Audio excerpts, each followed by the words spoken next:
5 लाख की सुपारी हमारे हाथ में है।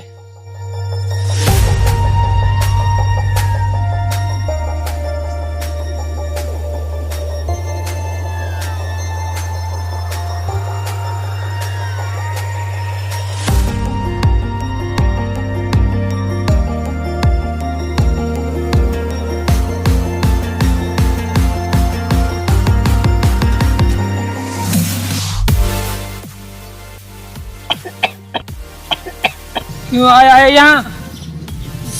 सेल्फी निकालने आया हूँ।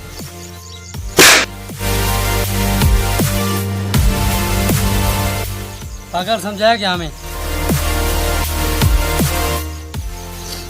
सीधा सीधा बता, क्या चाहिए तुझे? देसी घी से बने पराठे, आधा किलो जलेबी और खीर। हमसे मजाक करता है? इसकी जेब में तलाश कर, ऐसी नहीं मानेगा। बाद में देखते हैं इसे।